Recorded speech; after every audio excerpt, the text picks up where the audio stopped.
Hello, and welcome to Follow Your Curiosity, where we explore the ups and downs of the creative process and how to keep it moving. I'm your host, Nancy Norbeck. I am a writer, singer, improv comedy newbie, science fiction geek, and creativity coach who loves helping right-brained folks get unstuck. I am so excited to be coming to you with interviews and coaching calls to show you the depth and breadth both of creative pursuits and creative people, to give you some insight into their experiences and to inspire you. Rupert Goodwins' love of technology and writing has led him down a career path that includes tech journalism, both written and broadcast, and playwriting, with a love of tinkering along the way. His tech diary for ZDNet UK is widely considered to be the first blog. I've known Rupert for about 30 years, though as you'll hear, we've long since lost track of exactly how we met online, and we reconnected this past summer on Twitter. We covered his early love affair with technology, his affection for Clive James's writing, and how he ended up writing the Big Data Show in Scotland.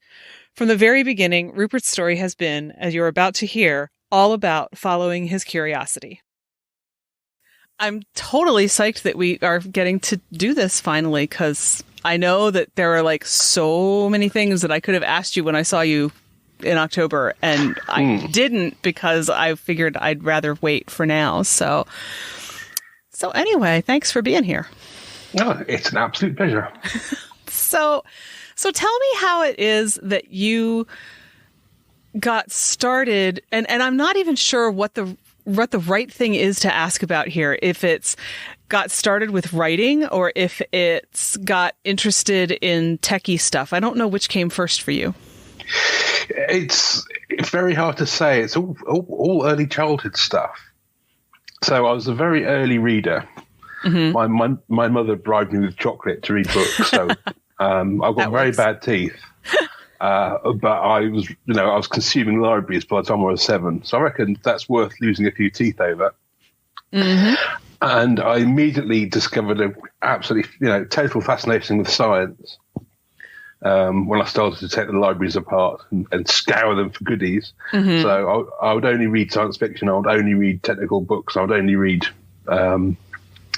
encyclopedias and stuff like that. My parents are horrified. They said, "You've got to read the classics." No. And I said, but Asimov is a classic. That's not what we meant, they said. So, yeah. But nonetheless, and I discovered that you could play around with electronics in particular and make these voices appear out of nowhere on the radio. So I asked my parents, so radio, how does radio work? It's really magic. And my father said, well, I'm a vicar and your mother's a geography teacher and we don't know how radio works. So I had to sort of teach myself and sort of took apart radios. And then I learned to put them back together again a couple of years later to everyone's great relief. And at the same time, I was really starting to discover what journalism was about.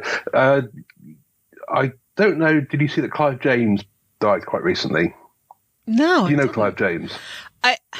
There are a couple of Clives that I'm familiar with, but I can never keep them straight. So remind me which one he is. Okay. He was an Australian who came to the UK to be a writer. And he also wrote poetry and ended up as a TV chat show host and so on. He's very big over here because he was part of the original satire boom. Okay. So he's part of Private Eye and all that lot. And he was an extraordinarily funny writer. And about the time I was 11 or 12, he had a TV reviews column in a Sunday newspaper called The Observer in the UK. Mm-hmm. And his was the first byline I learned. Because every Sunday I'd grab the newspaper and find his stuff and read it first, because he was such a good writer. And I started to think, well, perhaps I could do that. Mm-hmm. And I discovered at school that I could perhaps not do all the work I should do as well as I should. But if I wrote an amusing essay, that got overlooked. Ah. So I thought, the teachers and later the examiners are going to be sitting there, sitting at home going through 30 schoolboy essays about how a moving coil galvanometer works.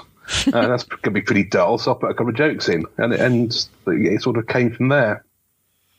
So and then after school, I should have gone to university, but didn't quite make it for various dull reasons.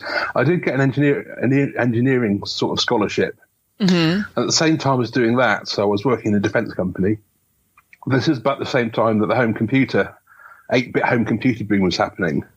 Okay. I was really getting into that, and suddenly there were loads of magazines on the newsstand about that, and I found that I could write for them because they were desperate for people. And it's sort of all to think that my technology love and my love of writing has sort of grown together until I got to about 28, and I thought, well, I should do one or the other, and decided that journalism was a lot more fun, and so it has turned out to be. Okay. So was there anybody who, like when you were writing those essays and you were throwing funny comments in, did anybody ever pull you aside and say, you're really good at this? Or did they say, this was funny, but cut it out? Or anything like that? Well, I got no encouragement from the English teachers at school, but from the science teachers, I remember a comment from the chemistry master who said, keep this up and you could be writing for the Sunday Times. So I was getting that encouragement. Okay. So I'm sure it did my ego no good or no harm at all. But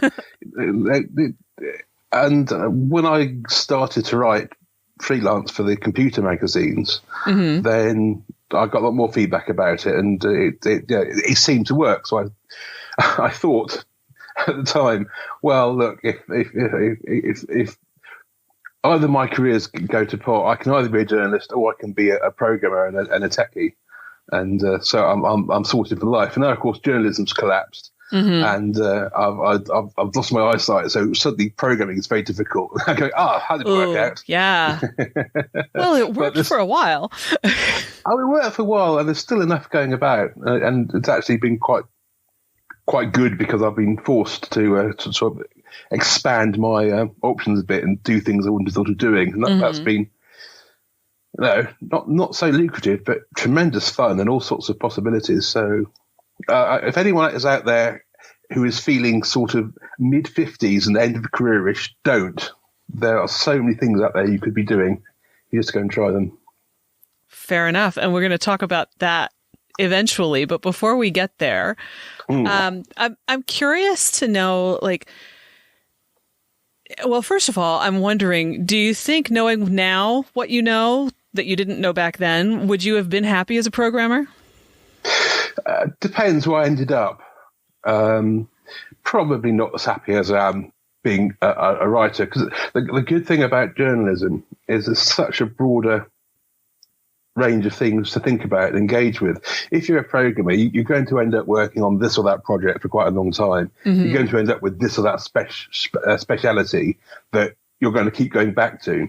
So, I would be happy, I think, working in full-time cybersecurity, doing analysis of malware and things like that, because I've got a particular fondness for that.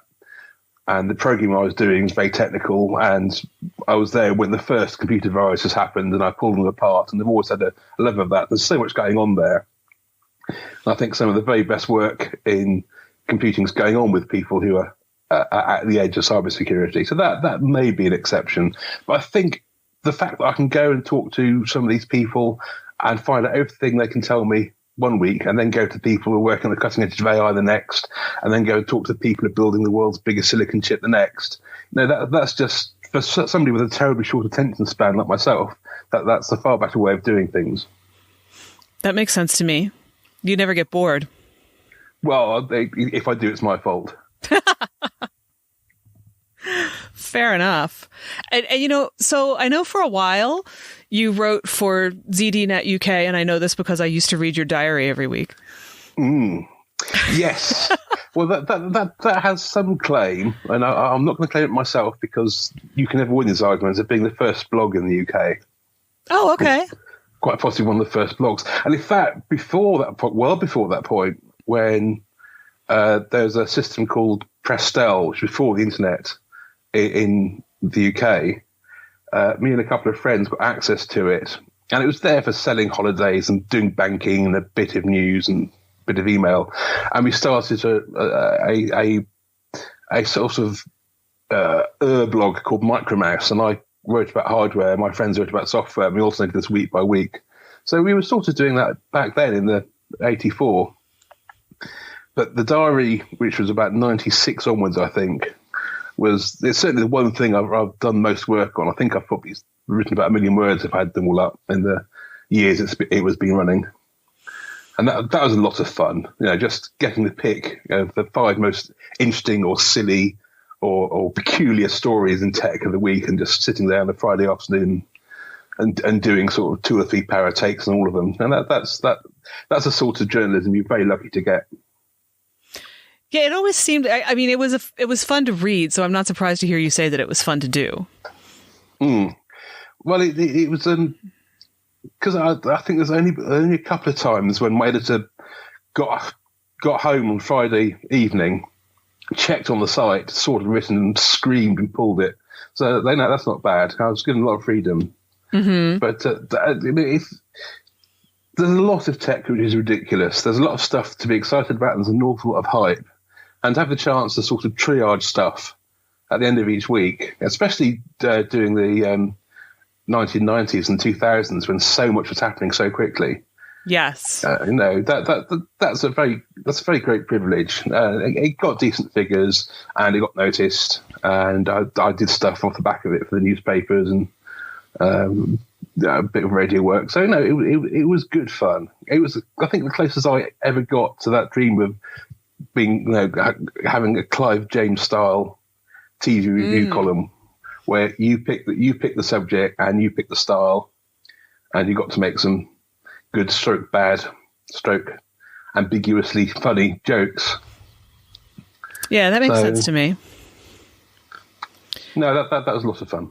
And I don't think I've ever talked on this podcast before about the fact that I used to do tech support. No, but I did once upon a time. Isn't that fun? I've done tech support. It's burnout city, isn't it?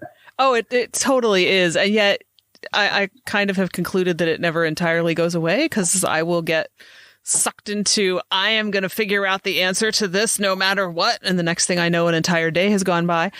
And then I go, maybe this wasn't the best choice, but I still want to know the answer, which is definitely a mark that I am my father's child. Because he does exactly the same thing. But it was the reason that I mentioned this is that I remember, and I don't remember when this was, you might, and I'm curious to know what your reaction was, even though I read about it at the time on the blog. But I remember sitting at work one Friday afternoon, probably a good 20 years ago, and you had written about this new search engine that you had seen called Google, which is how I came to discover Google before most other people discovered Google, which feels like a little bit of a dubious distinction now, but there it is. Well, yeah, I remember, because the search engines were fascinating to me. You go back to Alta Vista and Lycos and the earlier ones, because what they seemed to be doing should have been impossible. How can any one system sit there? And the internet was growing exponentially at the time, and you think, well, this is magic. How can I just type in a search term and the stuff comes back really quickly? How can it know all this stuff? And Google was the first time, because they're quite open about how it worked when they kicked off. So from a technical point of view, it was quite satisfying to discover this and read about it and talk to others about it. Oh, yeah. Oh, that's clever. So I didn't understand the importance of their business model, which really has changed the world. Yes. So AdSense and all that took me. I've always been slow on the uptake for commercial stuff. I like the technology, and I sort of think the commercial stuff is a bit sordid and a bit, I suppose that's a very English approach to things. And of course, that's the one that really matters. And by the time we realise that, it's too late.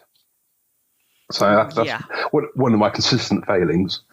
And I'm a sucker for a good bit of tech. So no, I can remember that. And I can also remember very, very silly. There's at the time, there's a lot of discussion about what your homepage should be. What should you have on your homepage? And on the site, on ZDNet, UK. We spent a lot of time building all this all these customizable options in for the readers, so they'd make us their homepage. So when they turned on their computer, we were the first thing they saw on the starting point for their searches.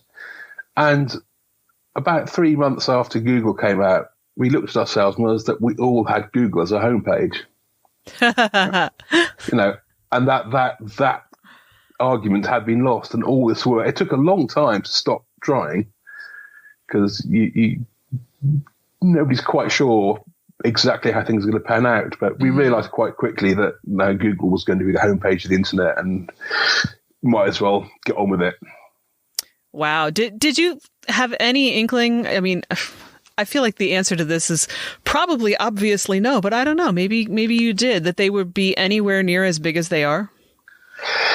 No.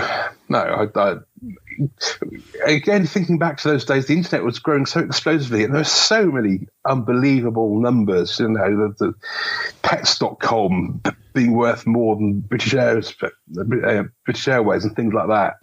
It was such madness. You couldn't really say what anything was. So it took a while for everything to settle down and for Google to become the legitimate winner of search and advertising. And for Microsoft to clearly not have won that game, and for lots of the very big initial plays to have failed. So, no, I don't think. Retrospectively, you can say, well, clearly it was going to be a huge success and be so important, but nobody predicted the cloud particularly. There are all sorts of things like it beforehand. There's grid computing and what have you, and the internet dial tone, all sorts of ideas. And you thought, well, that sort of thing, IBM's probably going to win that one. And it's not going to have any effect on the rest of us, just be something that the big companies do. And then you suddenly have Amazon and Google and Microsoft, who sort of have chopped up the basic cloud technology between them. And now that's changing because you're getting the AI coming into the cloud. And you can feel this all morphing. And if anyone says they had a clear vision of this in 1995, 1996, I would be extremely impressed, and I would like to see some proof, please. Because it was an exponential revolution. I mean, at the time I started to get online in the mid 80s, it was getting off the second round of online stuff. The first round of the people with 200 bits per second modems and the whole Earth electronic link and all that stuff. Was there and getting a bit mature, and the hippie utopianism was still very much alive. The idea that we're going to connect the world together, this huge web of knowledge and peace and love and prosperity break out. And as you may have noticed, this has not quite been how it panned out. No. And noticing that happen over the past 30 years has been, no, I didn't expect this. And I think I remember how positive I was about aspects of the internet when it was just happening. And I went into the BBC to talk about CD-ROMs, because I've always sort of had a sort of secondary job popping up as a tech pundit on the radio news and television news. And after we talked about CD-ROMs, which, as you remember, were going to be huge, off camera, off mic, the presenter said, "So what's the next big thing then, Rupert?" I said, "Oh, there's the internet." And they said, "The what?" What's that? Oh, and I explained it, listened patiently, and said, "Yeah, okay, maybe." And that's where most of the world was in sort of the early to mid 90s. It all looks obvious in retrospect, but so many technologies had to come together. So broadband had to happen for the internet to make sense. Wi-Fi had to happen for the internet to make sense, because imagine using the internet without those two things. No, not happening. Digital cellular has to happen. And first, other technical things, really quite obscure things, like Windows had to get the IP stack, and it had to get the IP stack where you could just make it work. You had to sit there typing magic numbers into a configuration file in Notepad. Until that all happened, nothing was going to happen. Right, and it was really good to see bits fall into place and begin to realise that the thing you'd never even dreamed of possible, this global network, was not only possible but probable. And that was quite a for somebody who loves science fiction, nobody in science fiction predicted this. Right. And just in case there's anybody listening who doesn't know, because there might very well be, the IP is the number that is the web address. Yes. So, your browser translates Amazon.com into the right numbers to get you the site that you want. So until you had something that could do that for you, for mere mortals. Well, I'm glad you asked me that, Professor. So, yeah, IP actually stands for Internet Protocol. It's not just the numbers. It's a whole set of bits and pieces. It makes your computer speak the language of the Internet. And in the early days, it was uber techie. Mm-hmm. No, it really was. You had to know hexadecimal. That was before my time. So, and then there was a few coughs and splutters and bits and pieces, and suddenly you bought your new version of Windows, and you just click the button, and you put a telephone number, and off you went, and you were connected to the Internet. And until that happened, it was going to be the nerds and the weirdos. Right. Oof. And little things like that, which in retrospect seems almost forgotten. At the time, you thought this is one of the big building blocks of what's going to make things change. Computers got good enough to do proper graphics and even video and things like that. I know. And when you think you can sit and watch Netflix in 4K on your phone in the bedroom, in 1995 that would just be unthinkable. You'd come up with 1,000 reasons why that would never ever happen. In 1995, 1995 wasn't quite this bad, but wasn't too far beyond the days of people trying to do art with ASCII characters, which basically were just the characters that your keyboard could produce and a handful of others. Well, if you remember what GeoCities looked like. Right, exactly. It wasn't beautiful. But we thought it was because we didn't know any better. Well, it had a certain rough charm, like cave paintings. Yeah. Yes.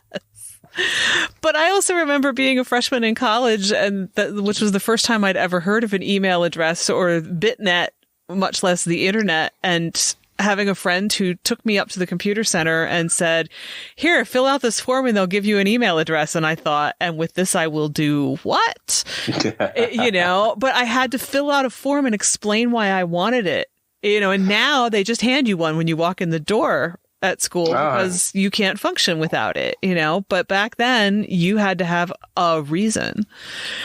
And that was how I started playing around with all of this stuff before most people did. That was 1989. So too many years ago.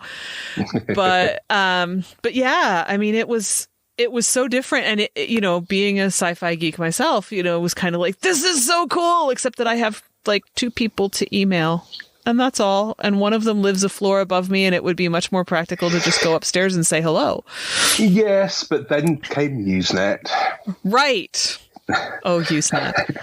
Which, as far as Rupert and I are aware, is where we met up online, but we have no idea where. No. It's lost somewhere on the internet. Absolutely lost to the mists of time, which may be just as well. But yeah, yes. I was going to ask you though about the whole sci-fi element of the whole thing, and since you used the word, and since it's one of my favorite quotes ever, the Arthur C. Clarke quote about how any sufficiently advanced technology is indistinguishable from magic. Is there still magic? What's your favorite bit of old as it was happening magic? Well, first of all, I don't like that quote. I'm maybe the only person in life who doesn't, because I think if there is no such thing as sufficiently advanced technology. It's all there to be understood if you put your mind to it. So true, but if you don't understand it, if you went and you showed your iPhone to someone 300 years ago, then if you don't understand it, then you're open to people coming along and telling you porcupines about it and trying to be fake shaman. So I know I'm quite. I think people have a certain responsibility to try and understand this stuff. I mean, we've got a problem over here at the moment where local councils are forbidding 5G networks because of people saying it will give our babies cancer, stuff like that, which it will not. And to them it's indistinguishable from magic. That's true. Yeah. So anyway, sorry. There. So, which bit of technology? What was the question again? Sorry. What was your if you're willing to indulge the magic metaphor for a moment? Yeah.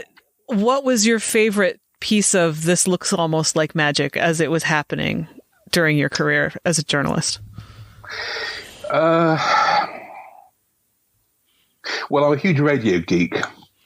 So the first time I sat in my front room with a wireless keyboard and a computer behind my sofa plugged into a projector that was beaming onto my wall, and I was typing onto this keyboard and pictures appeared magically on the wall and there's no wires anywhere and no screen anywhere. I thought, oh, this is quite magic.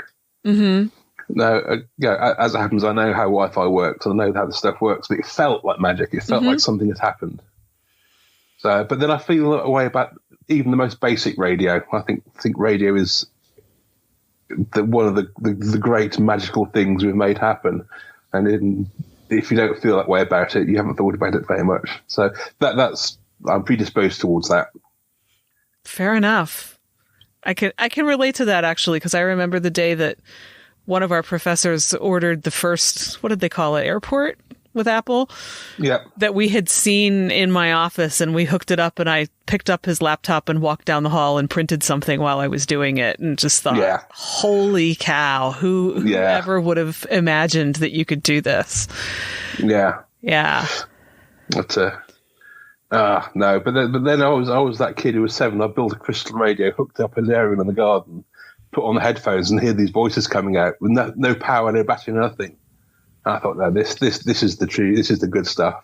Oh, tell me more about that. Oh, I can remember it so clearly. The first time I built my own little radio, and people don't really build crystal sets anymore. They only need 3 or 4 very simple electronic components and an earpiece and a bit of wire. They don't need any batteries. They don't need any transistors, something like that. And you can pick up AM and shortwave on them. Because they just get the energy out of the radio signal itself to power the earpiece. It's the very, very, very first sort of commercial radio receiver, basically, and it still just about works these days. Not everything is digital. But the thing I heard, it was on a Sunday afternoon. My parents were upstairs having a nap. I was left to my own devices. It was a sunny day. I remember it so clearly. And I heard somebody singing opera. and I heard some buzzing and clicking and odd noises, and I heard the noise like a helicopter. And I thought, what are all these noises? I will find out. And eventually I did find out that the helicopter noise in particular was a huge Russian radar station in Chernobyl. Whoa! Which was colloquially called the Woodpecker. The Americans called it Steelyard. And it was the Over-Horizon one, so it's the one that the Russians used to try and spot the bombers coming over from America by bouncing signals off the ionosphere. So I was listening to this top-secret Russian signal, and I only discovered that later, and I discovered later again that was the reason they built the Chernobyl nuclear power station, to power this huge radar. So, and there I was at 7. The first things I'd done by building this very simple little thing out of the back of a library book and a bit of wire thrown over the nearest tree was tapping into one of these immensely powerful, weird bit of Cold War technologies and consequential actions, and I think that's one of the things I love about technology is you give it a little bit of work, it'll give you access to things you had no idea were there. When you found out that's what it was, how did you find out, first of all? Well, okay, so that was the beginning of my lifelong love affair with radio. So I progressed on to better radios and started to read amateur radio magazines and talking to other radio nuts. And because at the time this signal was everywhere, it's all over the shortwave bands, it was very annoying. It got talked about a lot. Mm-hmm. So people didn't know what it was. There are different theories. Of course, somebody said it was mind control, because somebody always says it's mind control. But other people said, no, we've tracked the signal, we've looked at all this stuff. We think it's this thing called an over-the-horizon radar. We think it's coming from Ukraine. We think it wasn't here for. We had our own secret one called Cobra Mist, which we built near the English Channel. And the Americans paid for it all, and we built it for them, and it never worked. Oh, okay. So I guess no one was really surprised that you had picked it up then. Well, no, I was surprised because this is my first ever taste of radio be on Radio 1 in the top 40. Yeah, that would be a little bit different. So, and anyone who knew me knew that I was turning into this intensive radio nut. So people got used to me asking silly questions. And eventually I found people who had answers. Wow. And then you just kept going from there. Did you ever anticipate that, as part of being a radio nut, that you would be on the radio yourself? Well, I just being a radio nut, not only is it about technology, but I also love the whole cultural side of it as well. So I was that kid, always phoned at local radio stations to take part in competitions to win LPs or cinema tickets. Okay. And so whenever I got the chance to do a bit of that, I jumped at it, and I was always really enjoyed it and found my voice quite quickly. So it never seemed to me to be strange that suddenly there I was 10 years after that. 10 years after that? No, maybe 15 years after that. Now I was on the 10 o'clock news talking about what Microsoft's up to and things like that. It just felt like a natural continuum of, my interests, and the more I put into it, the more I got back. So it never felt strange. Now and again I caught myself, ooh. Well, I can remember the first time I went to the States to go to a big computer conference. And I thought, as I got off the plane in Vegas going, well, this is a little odd. How did I get here? Yeah. This is not my beautiful slot machine. Yeah, I haven't been to Vegas, but I understand that's kind of how it feels to everybody to a certain extent. But it's intensely psychedelic, and I quite like that. But another friend of mine who was with me turned around in the airport, got back on the plane and went home. Oh, wow. Wow. I can kind of imagine that. Because it is deeply weird. Yeah. But that's okay. I like weird. Yeah. Well, speaking of weird, let's fast forward a little bit to what you're doing now.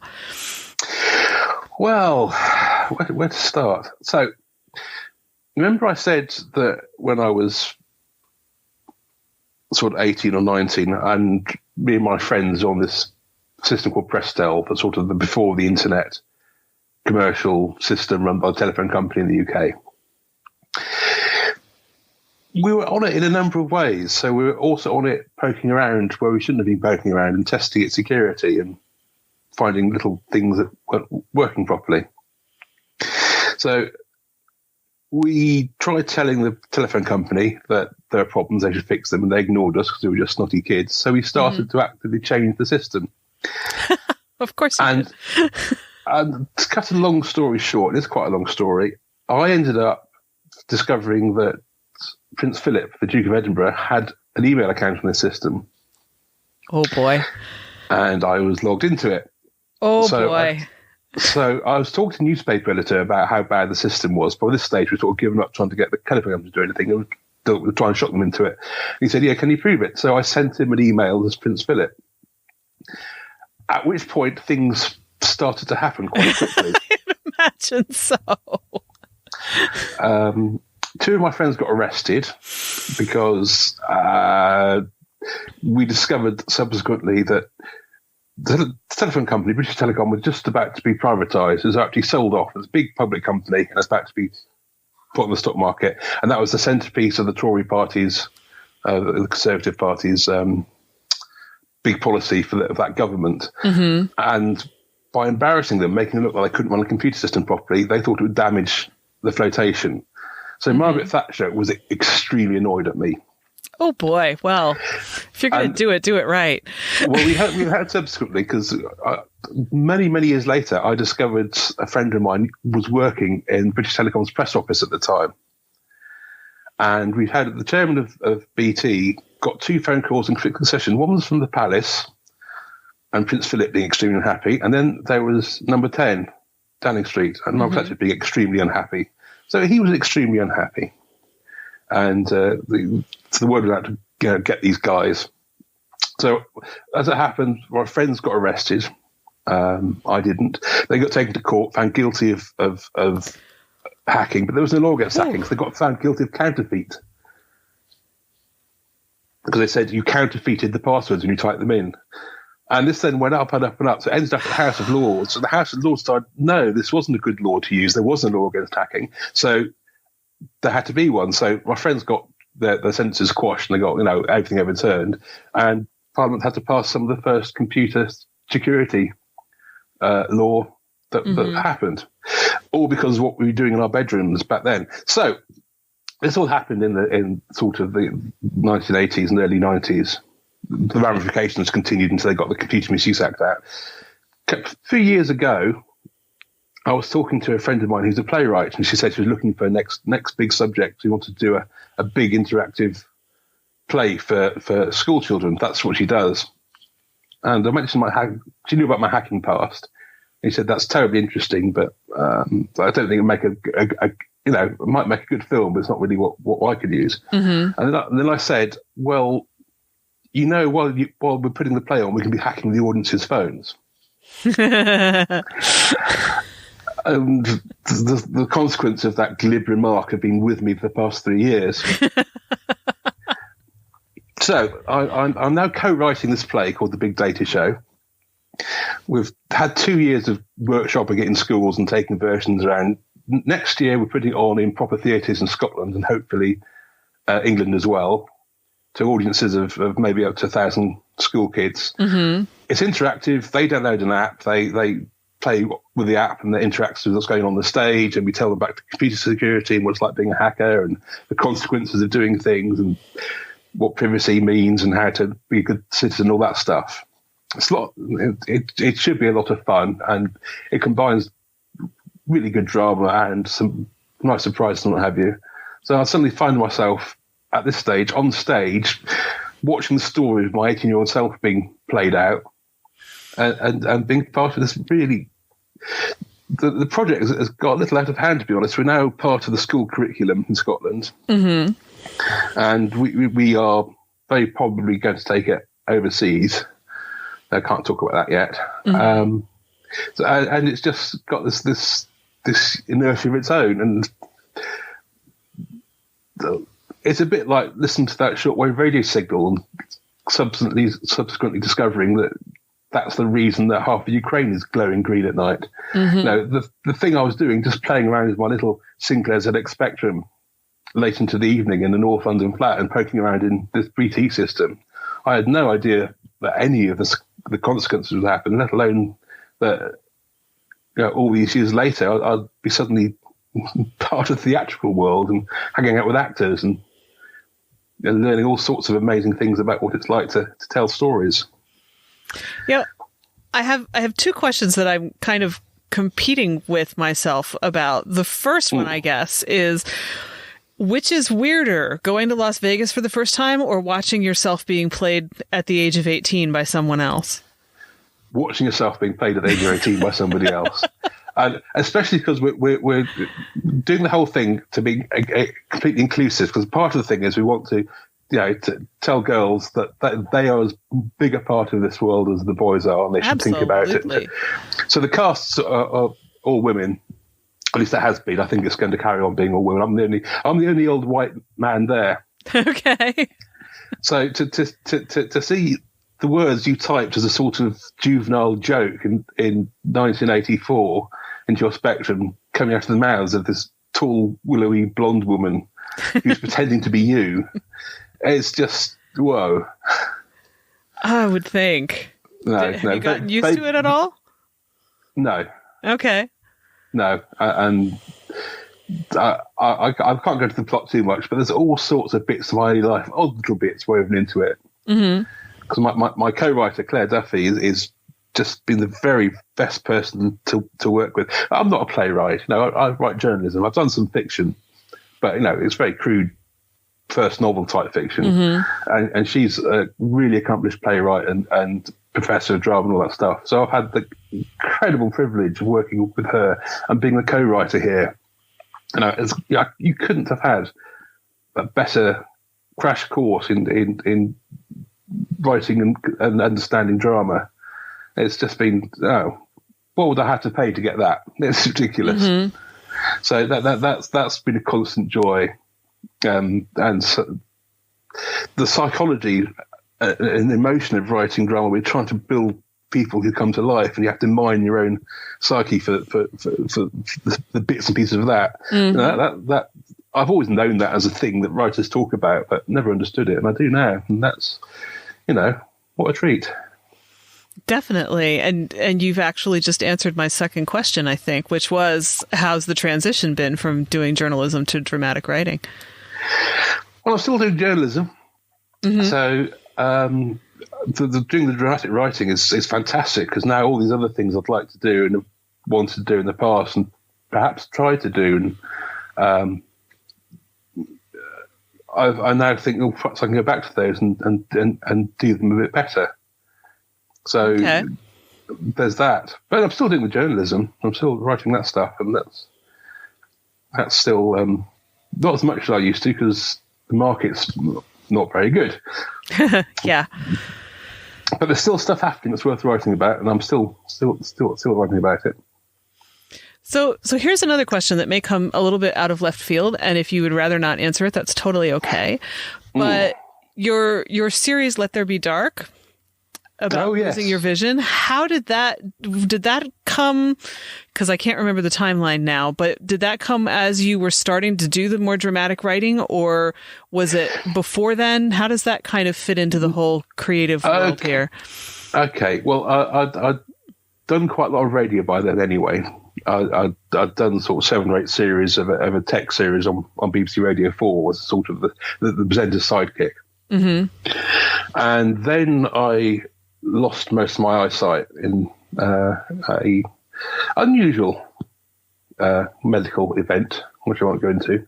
If people want to know about it, I'd say to get onto the BBC radio sound, BBC Sounds, and just look up "Let There Be Dark." It's all there. Yeah, and I'll link to it in the show notes too.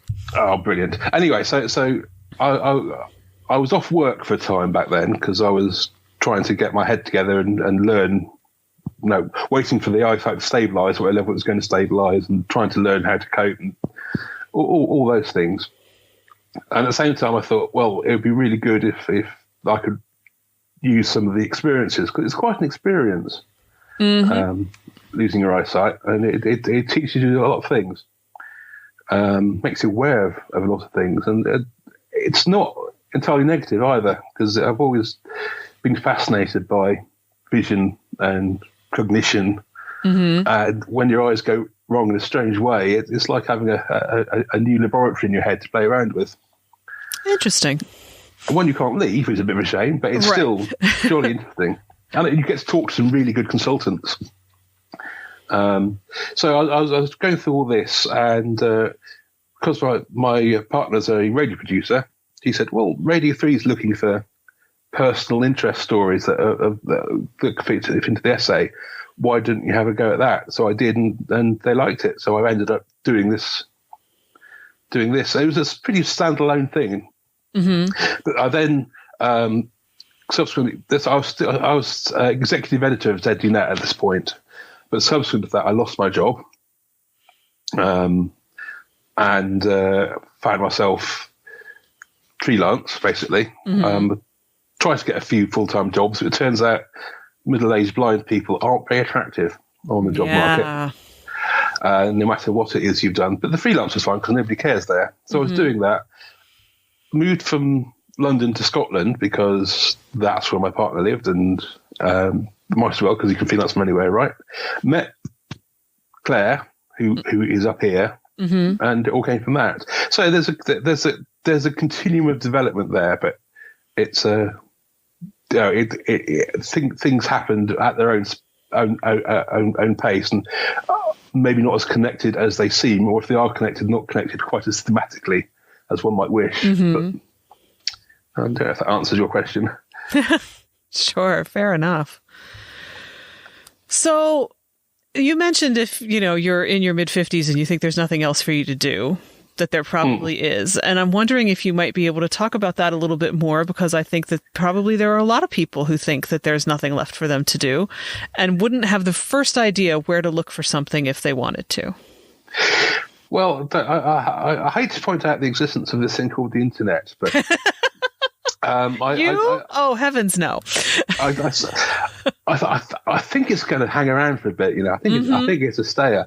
So, I mean, I've always been one of these smug, annoying people who sort of followed their passions, and it's worked out really well.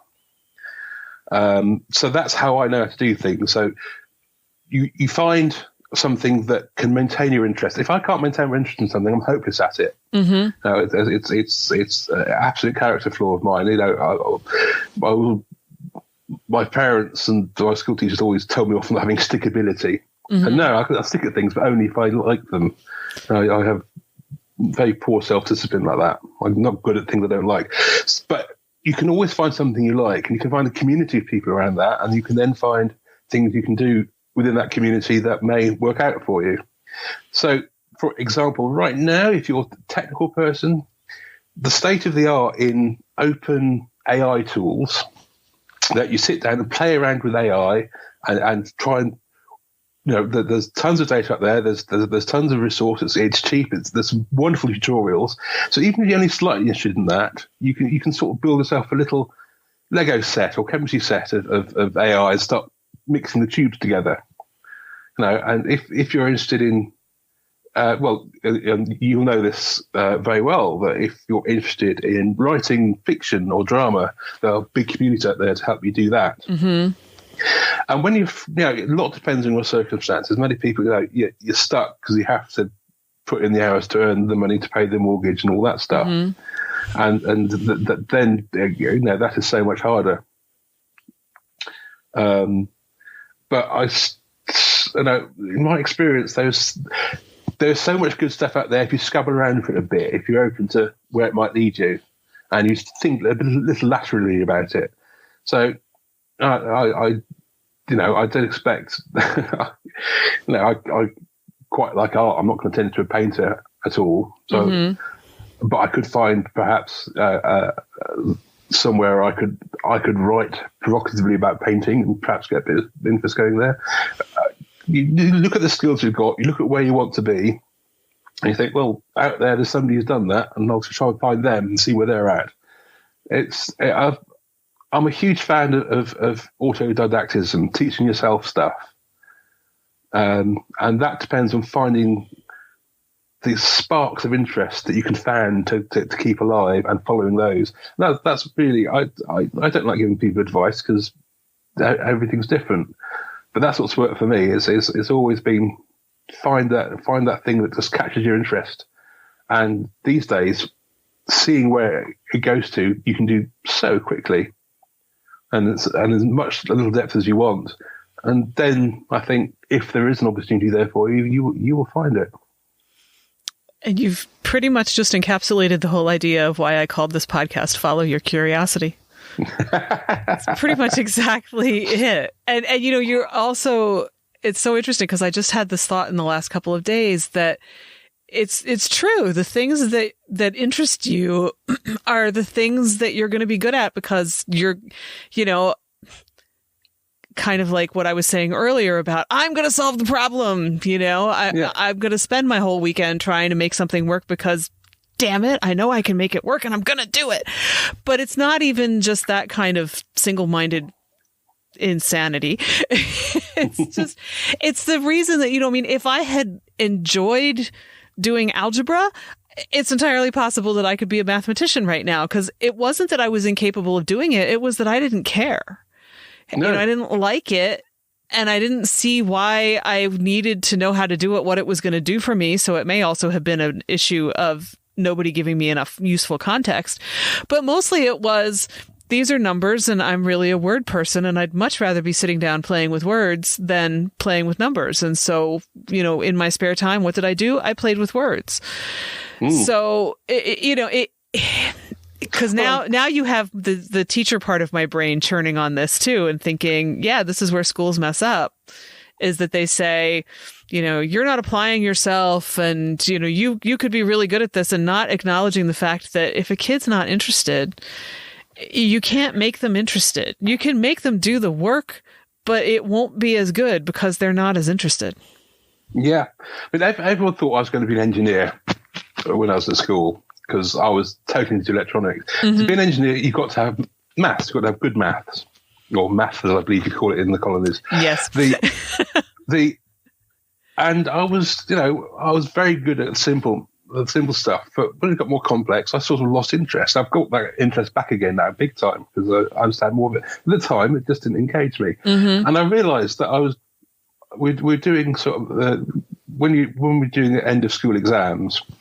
There's some you do called mocks. I don't know if the same in the States, where before you do the actual public exams, you sit there and go through the process just within the school. And I did an applied maths paper, and I got predictably dire marks for almost all the questions. One question I aced, and that was because it was about statistics of electronic capacitors on a production line going wrong.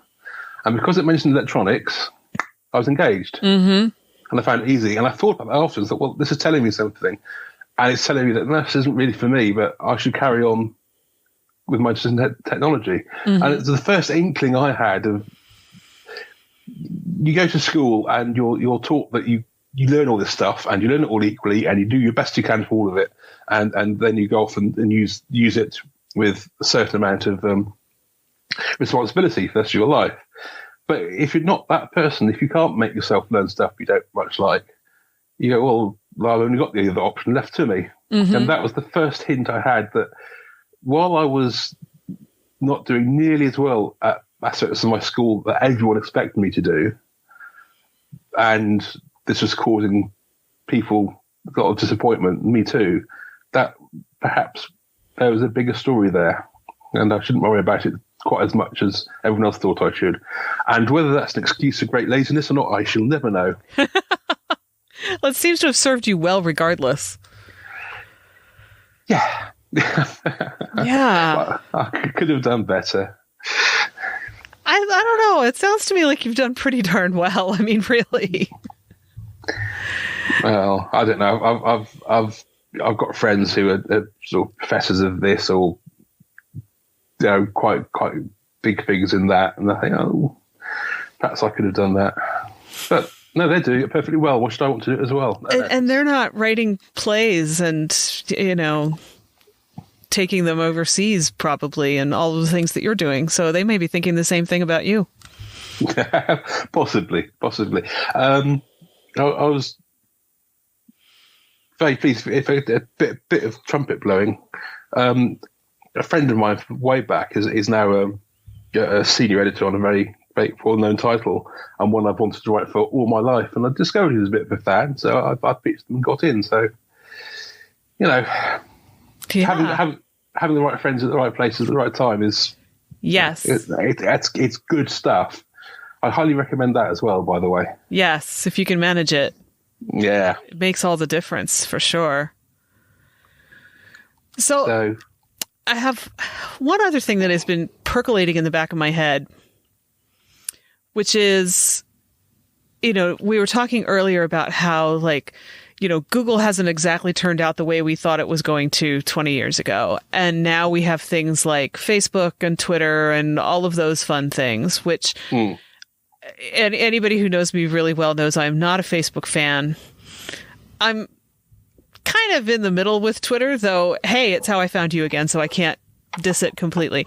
But I keep wondering, there's the creative side of the brain, supposedly, though now I think they're debunking the whole left brain, right brain thing. But for the sake of argument, there's the creative side of the brain and there's the more logical side of the brain. And I don't know. I mean, it feels like the techie logical side, and you may argue with this all you like because I'm just winging it here, but all of the big tech stuff is kind of becoming so dystopic, if that's a word. If it's not, I just made it up. It is.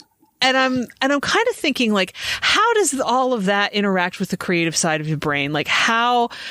I don't have any hesitation in saying spending too much time on Facebook is probably going to erode some of your creative capacity just because you're staring at a screen and there are all sorts of things that it does to your time as well as your thought process. But I don't know. it's a half-baked question, so I don't know if you can do anything with it, but I'm kind of wondering what you think about the intersection of things like big tech and individual creativity or even group creativity. Do you have any thoughts about that? A very good friend of mine who's an absolutely superb writer described the feeling of coming off the internet at the end of an evening, just being there, as hearing the gurgle of all your thoughts going down the drain and get sucked into oblivion. Yes. And so yes. that's something I absolutely agree with. But I also find it an incredibly stimulating place. And the dystopia of all these big companies controlling our data and what have you, that we're just embarking on a completely new course.